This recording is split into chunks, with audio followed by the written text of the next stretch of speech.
Alors merci Carfa de me donner la parole, même si c'était pas prévu. Il est bon, hein, Carfa, vous avez vu.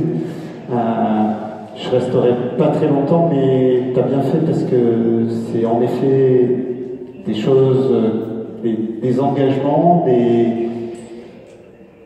une posture, une réflexion qui est primordiale surtout quand on est de cette ville, quand on est de ce territoire qui s'est construit sur la spoliation des biens, sur l'exploitation de l'homme par l'homme. La richesse de cette ville, elle s'est construite là-dessus. Donc il est primordial de donner beaucoup plus de lumière, d'éclairage à cette histoire du passé, d'en avoir la mémoire, mais surtout pour construire une communauté de destin au-delà de nos différences, au-delà des mers. J'ai eu la chance d'aller chez toi, à Rio, en janvier, de rencontrer des gens formidables, mais d'y trouver aussi les traces de ces déracinements qui ont eu lieu, notamment depuis une organisation bordelaise qui y a participé. J'ai pu voir en bas de la favela de Providencia les restes d'un des plus grands cimetières d'esclaves au monde. Je peux vous dire que j'en ai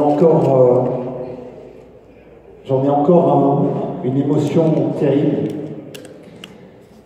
Et quelques mois après, avec Carfa, nous avons fait le voyage à Dakar. Nous sommes allés à Gorée. Et il n'y a pas de mots.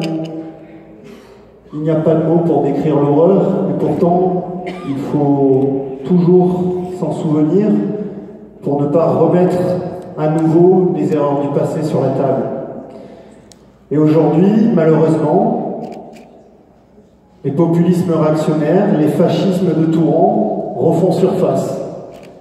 Ils refont surface loin de chez nous, aux États-Unis, en Amérique du Sud, chez toi aussi à Rio,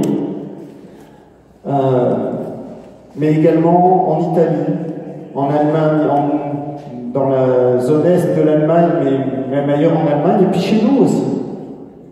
Ne croyons pas que tout cela se passe que loin. C'est dramatique, ça se passe loin, ça se passe aussi chez nous.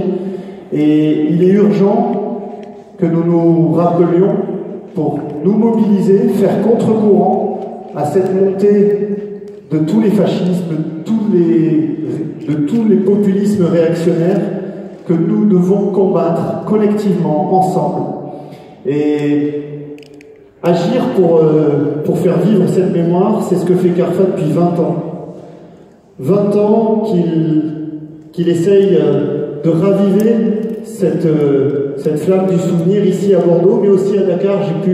Je peux en témoigner. J'ai vu à quel point aussi dans son pays d'origine, il essaye de faire vivre ce souvenir, cette mémoire de l'histoire. Et je crois que les jeunes générations, pour mieux comprendre dans quel avenir ils vont pouvoir faire grandir leurs enfants eux aussi, ils ont besoin de mieux connaître cette histoire. Notre cité ne la connaît pas suffisamment. Je peux vous dire que moi j'ai découvert beaucoup de choses aux côtés de Mémoire et Partage, alors que je pensais savoir déjà des choses. Et je crois que c'est notre devoir à tous de se mobiliser à leur côté pour véritablement faire de cette volonté de mémorial contre l'esclavage un lieu vivant, un lieu de croisement, et pas seulement quelque chose d'un petit peu monolithique et uniquement mémoriel. Il faut que ce soit surtout un lieu qui donne à voir l'universalisme, l'humanité que nous devons construire et faire tout le temps grandir dans nos communautés. Voilà, excusez-moi, je suis toujours un peu long quand je parle, c'est pour ça que normalement je ne suis pas invité, donc je vais relibérer la parole, je vais repartir pour aussi